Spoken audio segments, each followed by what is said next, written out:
Assalamualaikum warahmatullahi wabarakatuh. Bismillahirrahmanirrahim. Ashhadu an la ilaha illallah wa ashhadu anna Muhammadur Rasulullah. Allahumma salli ala sayyidina Muhammad wa ala ali sayyidina Muhammad.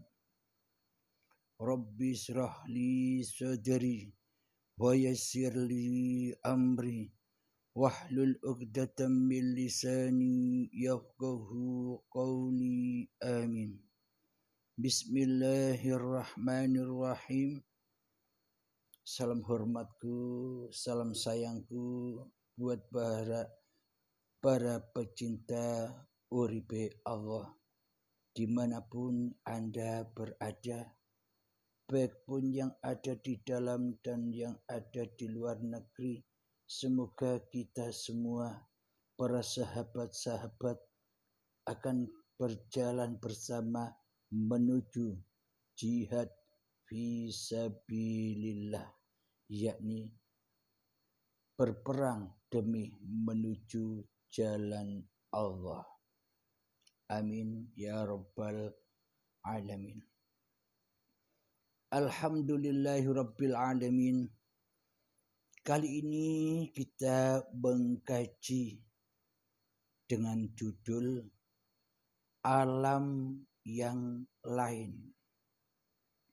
Bila kita mendengar judulnya saja, berarti ada di alam lain, bukan di alam dunia.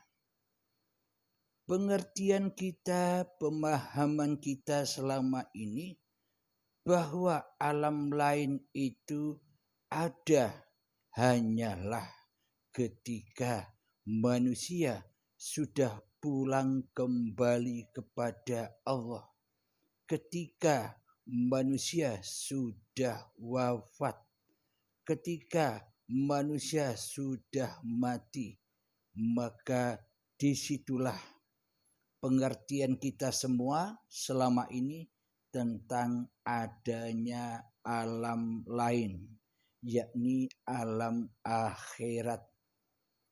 Berpindahnya dari alam dunia, berpindah ke alam akhirat. Kenapa kok disebut alam akhirat? Karena alam dunia sudah ditinggalkannya. Alhamdulillahi rabbil alamin. Mari kita jelaskan dengan ilmiahnya, dengan logikanya, dengan kenyataannya, menurut dan sesuai firman-Nya Allah, agar kita beragama, agar kita bertuhan, tidak hanya angen-angen saja, agar kita sholat, agar kita beribadah pun juga tidak angen-angen yang kosong saja, agar kita tidak dibujuki, agar kita tidak dibohongi oleh iblis dan syaitan lagi. Alhamdulillahirabbil alamin. Karena memang Allah Maha Nyata dan karena memang Allah Maha Gaib. Namun bagi siapa Allah Maha Gaib? Dan namun bagi golongan yang mana Allah Maha Nyata? Allah Maha Gaib yakni bagi golongan orang-orang yang belum bertuhan. Disitulah golongan-golongan orang-orang yang mentiadakan Allah, golongan orang-orang yang menggaibkan Allah. Karena apa? Karena di dalam hatinya yang lebih wujud daripada Allah adalah hawa nafsunya, dirinya sendiri, iblis dan setannya sendiri yang wujud di hatinya daripada Tuhannya. Jadi Allahnya gaib. Bagi orang-orang yang belum kenal Tuhannya, bagi orang-orang yang belum masuk Islam, bagi orang-orang yang belum beragama di sisi Allah. Allahnya ya gaib. Nah, inilah golongan orang-orang yang menggaibkan Allah. Golongan orang-orang yang belum kenal Allah. Golongan orang-orang yang belum mentuhankan Allah di hatinya, melainkan mentuhankan dirinya sendiri di hatinya. Golongan inilah menyatakan di dalam dirinya, di dalam hatinya, bahwa Allah itu gaib. Allah itu maha gaib, yang wujud, yang hidup, yang nyata, yang nampak, yang berkuasa atas dirinya adalah dirinya sendiri selama ini. Maka selamanya Allah akan gaib bagi dirinya, karena selama ini dirinya lah yang menjadi Tuhan di hatinya. Inilah golongan orang-orang yang menyatakan bahwa Allah maha gaib. Sedangkan bagaimana ciri-ciri golongan orang-orang yang sudah mengaplikasikan di dalam hatinya bahwa Allah itu maha nyata, bahwa Allah itu maha wujud, bahwa Allah itu maha ada. Bagi golongan siapakah orang ini? Golongan ini hanyalah bagi orang-orang yang sudah beriman kepada Tuhannya, orang-orang yang sudah kenal kepada Tuhannya, orang-orang yang sudah bermakrifat kepada Tuhannya. Inilah perbedaan alam lain itu, alam dunia dan alam akhirat. Selama Allah itu tidak wujud bagi manusianya, selama Allah itu gaib bagi manusianya di hatinya, maka manusia itu akan tetap tinggal di dalam dunia serta siksa-siksanya. Jadi inilah perbedaan alam dunia dan alam akhirat. Jadi inilah perbedaan antara orang-orang yang menyatakan bahwa Allah itu maha gaib dan bahwa Allah itu maha nyata. Jadi memang benar Allah maha gaib. Akan tetapi bagi golongan siapa? Jadi juga benar bahwa Allah maha nyata, maha wujud. Tidak ada wujud, tidak ada kenyataan selain nyatanya Allah. Bagi golongan yang mana? Cek hati kita masing-masing. Hanya kitalah yang tahu semua itu. Kita duduk di golongan mana? Kita duduk di golongan kirikah atau kanankah? Kita duduk di golongan menggaibkan Allah kah? Atau kita duduk di dalam hati yang selalu menyatakan, hati yang selalu wujud Allahnya daripada makhluknya. Hanya kita sendirilah yang tahu itu. Jadi bukan orang lain. Anda tidak akan pernah tahu isi hati saya. Dan saya pun tidak akan pernah tahu isi hati Anda sendiri. Jadi yang tahu masing-masing hati diri kita semua hanyalah diri kita sendiri. Inilah kenyataan aplikasi wujud bahwa Allah itu qiyamuhu binafsihi. Allah berdiri dengan zatnya sendiri. Maka setiap manusia tidak akan ada yang sama. Karena Allah memerankan, menghidupi, memposisikan setiap diri manusia, tak akan ada yang sama satupun. Jangankan isi hati, sidik jari saja manusia sedunia tak akan ada yang sama. Itulah kehebatan Allah. Itulah kesempurnaan Allah menciptakan masing-masing makhluknya tidak ada yang sama. Inilah bukti sifat qiyamuhunya Allah. Allah berdiri sendiri. Jadi yang tahu isi hatiku Abdul Halim ya saya sendiri. Yang tahu isi hati Anda semua ya Anda sendiri. Tapi tolong cek bagaimana isi hati Anda. Tapi tolong cek bagaimana keadaan hati Anda.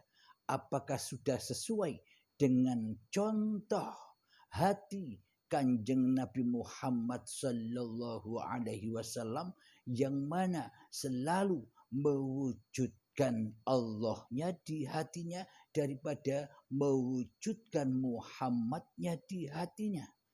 Namun contohlah Kanjeng Nabi Muhammad yang mana di dalam hatinya selalu mengesahkan hanya Allah yang ada di hatinya daripada mengesahkan Muhammad bin Abdullahnya di hatinya.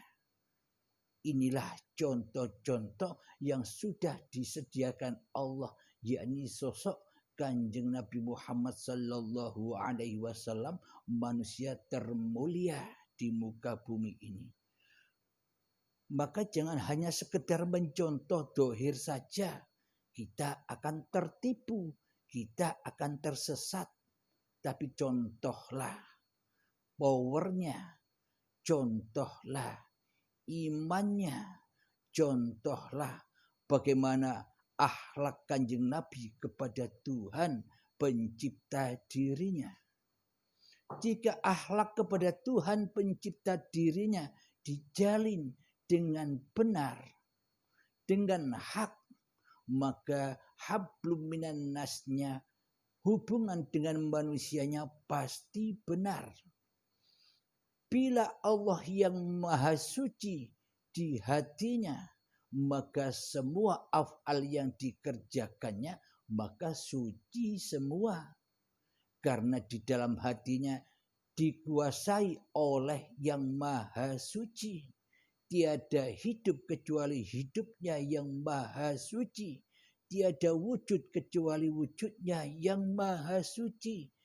Tiada kekuasaan kecuali kekuasaan yang maha suci. Tiada kehendak, daya upaya dan ikhtiar di hatinya kecuali daya upaya dan ikhtiarnya yang maha suci. Jadi semuanya serba suci. Inilah perpindahan dari alam dunia ke alam akhirat. Jadi bukan dinilai, dipandang dengan sosok luar dirinya. Kalau alam dunia yang kita lihat ini alam dunia. Sedangkan alam akhirat tidak ada di sini. Itu semua anggapan yang salah. Itu semua akidah yang salah. Karena apa? Karena iblis dan setan selama ini selalu menyesatkan kita. Jangan ribut-ribut belajar tentang ketuhanan.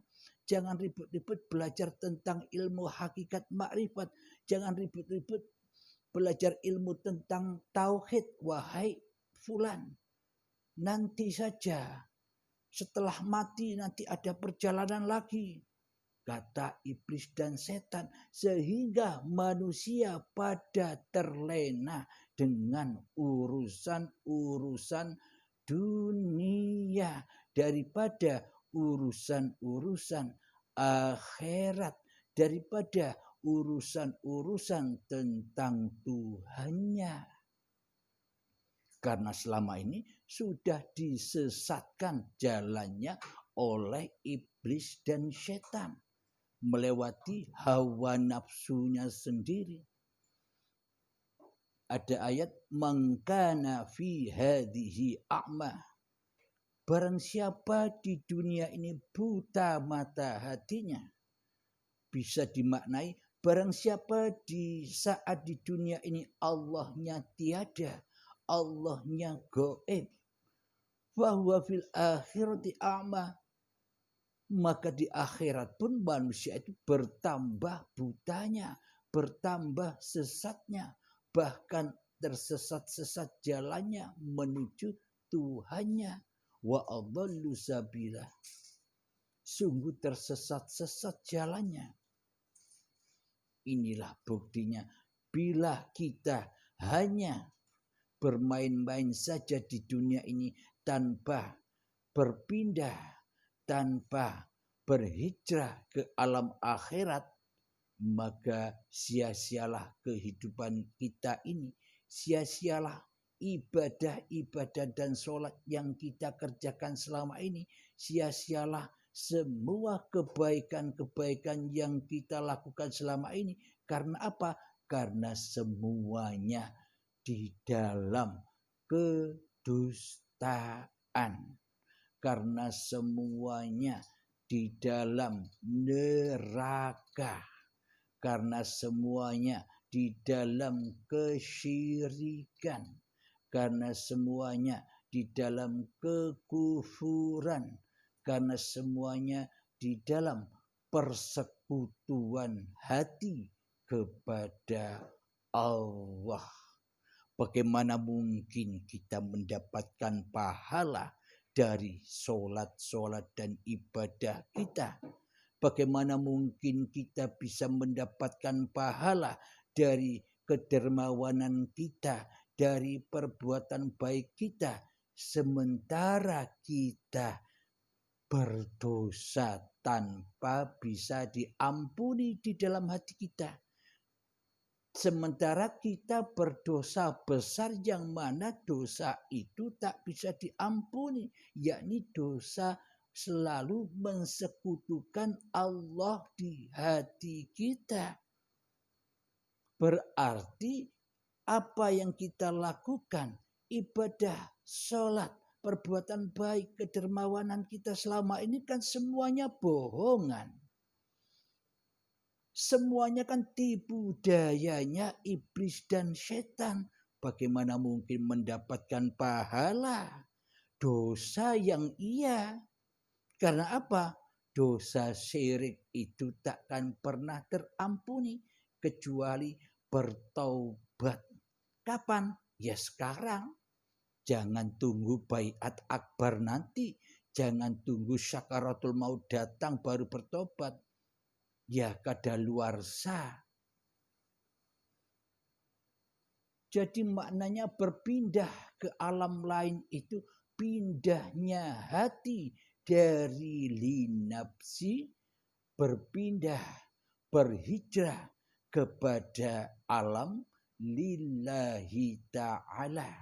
Berpindahnya kemanusiaannya yang ada di dalam hati, berhijrah, berpindah, bahwa manusianya sesungguhnya tak ada, yang ada hanya Allah. Bagaimana mungkin manusia bisa ngaku-ngaku jadi Allah, sementara manusianya sudah tak ada lagi, yang ada hanya Allah. Bila di dalam hati kita masih wujud manusia, berarti selama ini secara tidak sadar kita sudah ngaku-ngaku jadi Allah, tapi kita tidak merasa bahwa selama ini kita ngaku-ngaku jadi Allah. Allahnya gaib, Tuhannya tiada, Yang ada adalah Tuhan dirimu sendiri di hatimu. Tuhan dirimu sendiri yang berkuasa atas semua urusan-urusanmu. Inilah kenyataan bahwa kita selama ini tidak bertuhan alias ateis di dalam hati kita. Ini babakan hati. Alhamdulillahirrabbilalamin. Kita lanjutkan di dalam episode yang akan datang tentang alam lain. Rabbana atina fid dunya hasanah wa fil akhirati hasanah wa qina adzabannar. Wa sallallahu ala sayyidina Muhammad wa ala alihi wa sahbihi wasallam. Walhamdulillahi rabbil alamin. Assalamualaikum warahmatullahi wabarakatuh.